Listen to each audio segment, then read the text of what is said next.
இந்த tutorialல நம்ம பார்க்க போற topic important questions for CMG 346 administrative theories.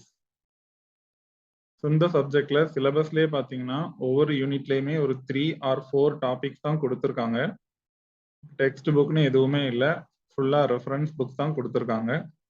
அப்படி ரெஃபரன்ஸ் புக்கும் உங்களுக்கு சாஃப்ட் காப்பி கிடைக்கல அப்படின்னா இந்த டாபிக்ஸை அப்படியே நெட்ல சர்ச் பண்ணி அதுல உங்களுக்கு கிடைக்கிற கண்டென்ட்டை நீங்க எழுதினாலே போதும். ஸோ இதுல யூனிட் 1ல பாத்தீங்கன்னா மொத்தமே 3 டாபிக்ஸ் தான் இருக்கு.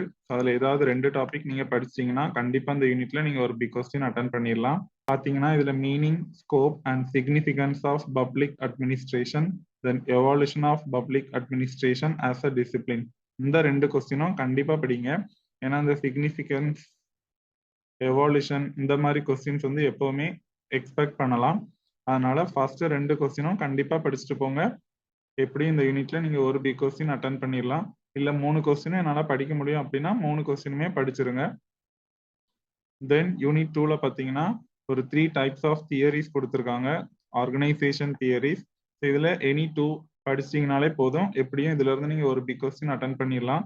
இல்ல கம்பேரிசன் மாதிரி கூட கேட்கலாம். ஸோ 3 கொஸ்டினுமே என்னால படிக்க முடியும் அப்படின்னு நினைக்கிறவங்க 3யுமே படிச்சிருங்க. Scientific management theory, then classical model, then human relations theory. So இல்ல ஏதாவது 2 படிச்சா போதும் அப்படின்னு நினைக்கிறவங்க இதுல இந்த scientific management theory, then classical model, இது ரெண்டுமே இம்பார்ட்டன்டான கான்செப்ட் தான். 3 கொஸ்டினும் படிக்க முடியும்னு நினைக்கிறவங்க 3 தியரியுமே படிச்சிருங்க. இல்ல ஏதாவது 2 தியரி படிச்சிட்டீங்க அப்படின்னா இந்த யூனிட்ல இருந்தும் நீங்க ஒரு பிக் கொஸ்டின் அட்டன் பண்ணிடலாம். தென் யூனிட் 3ல பாத்தீங்கன்னா இங்கேயும் 3 டாபிக்ஸ் தான் இருக்கு. அப்போ 3 தான் இருக்குங்கும் போது எனி 2 நம்ம படிச்சிட்டோம் அப்படின்னாலே ஒரு பிக் கொஸ்டின் கண்டிப்பா அட்டன் பண்ணிடலாம். ஸோ இதுல இந்த organisation goals and behaviours, then groups in organisation and group dynamics, இந்த 2 கொஸ்டினும் நான் இம்பார்ட்டன்ட்ல போட்டிருக்கேன். தென் ஒன் மோர் கொஸ்டின் பாத்தீங்கன்னா இந்த ஆர்கனைசேஷனல் டிசைன் இருக்கு. ஸோ இந்த யூனிட்ல நம்ம பார்ட் சி கூட எக்ஸ்பெக்ட் பண்ணலாம். அதனால இந்த யூனிட்ல 3 கொஸ்டினுமே படிச்சீங்க அப்படின்னா ரொம்ப நல்லது. ஸோ 1 or 2 பிக் கொஸ்டின்ஸ் இந்த யூனிட்ல இருந்தே நம்ம அட்டன் பண்ற மாதிரி அமையலாம். தென் யூனிட் 4ல பாத்தீங்கன்னா 4 டாபிக்ஸ் இருக்கு.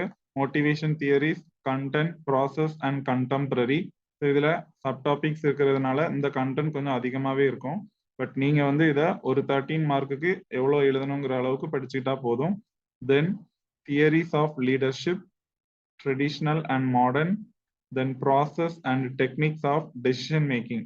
இதுல பாத்தீங்கன்னா 4மே இம்பார்ட்டன்டான கான்செப்ட் தான். இந்த யூனிட்ல மட்டும் நீங்க 4 கொஸ்டினுமே கண்டிப்பா படிச்சுட்டு போங்க. இதுல இருந்தே நம்ம 1 or 2 பிக் கொஸ்டின்ஸ் கூட அட்டன் பண்ற மாதிரி அமையலாம். பார்ட் சியும் நம்ம இந்த யூனிட்ல இருந்து எக்ஸ்பெக்ட் பண்ணலாம். ஏன்னா இதுல சம் தியரிஸ் கொடுத்துருக்காங்க. ஸோ அதை வந்து கம்பேரிசன் கூட கேட்கலாம். ஸோ யூனிட் 4 பொறுத்த வரைக்கும் 4 கொஸ்டினும் கண்டிப்பா படிச்சுட்டு போங்க. இதுல இருந்து எப்படி நம்ம 1 or 2 பிக் கொஸ்டின்ஸ் அட்டன் பண்ணிடலாம். தென் யூனிட் 5ல பாத்தீங்கன்னா ஒரு 4 திங்கர்ஸோட நேம் கொடுத்துருக்காங்க. Administrative thinkers. இந்த 4 டாபிக்ல இருந்து எனி 3 நீங்க படிச்சீங்க அப்படின்னா அதுல இருந்து எப்படியும் நம்ம ஒரு பிக் கொஸ்டினாவது அட்டன் பண்ணிடலாம். இல்ல யாராவது 2 பேரை வந்து கம்பேர் பண்ணி அவங்களோட தாட்ஸ் என்னங்கிறத ஒரு கம்பேர் அண்ட் கான்ட்ராஸ்ட் அந்த மாதிரி கேட்கலாம். ஸோ 4 டாபிக்ல இருந்து நீங்க எனி 3 படிச்சிட்டீங்க அப்படின்னா இந்த யூனிட்லயே நீங்க ஒரு பிக் கொஸ்டின் அட்டன் பண்ணிடலாம். ஸோ இப்போ இந்த சப்ஜெக்ட்ல பாஸ் ஆகுறது வந்து ரொம்ப ரொம்ப ஈஸி.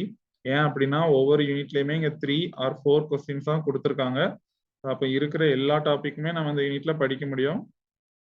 ஃபர்ஸ்ட் யூனிட்ல 3 தான் இருக்கு, செகண்ட் யூனிட்ல 3 தான் இருக்கு, தேர்ட் யூனிட்லயும் 3 தான் இருக்கு, ஃபோர்த் அண்ட் ஃபிஃப்த் யூனிட்ல மட்டும் ஒரு 4 டாபிக்ஸ் இருக்கு. கண்டிப்பா அந்த சப்ஜெக்ட்ல நீங்க ஒரு 75% ஸ்கோர் பண்ணியே பாஸ் பண்ணிடலாம். ஸோ புக்கு கிடைக்கல, ரெஃபரன்ஸ் புக்கு கிடைக்கல அப்படிங்கிறவங்க ஜஸ்ட் இந்த டைட்டில நெட்ல சர்ச் பண்ணி அதுல கிடைக்கிற கண்டென்ட்டை ஒரு 13 மார்க்குக்கு எழுதுற அளவுக்கு ப்ரிப்பேர் பண்ணி எக்ஸாம்ல ரைட் பண்ணிருங்க. ஸோ தட் ஈஸியா அந்த சப்ஜெக்ட்ல நீங்க பாஸ் பண்ணிடலாம்.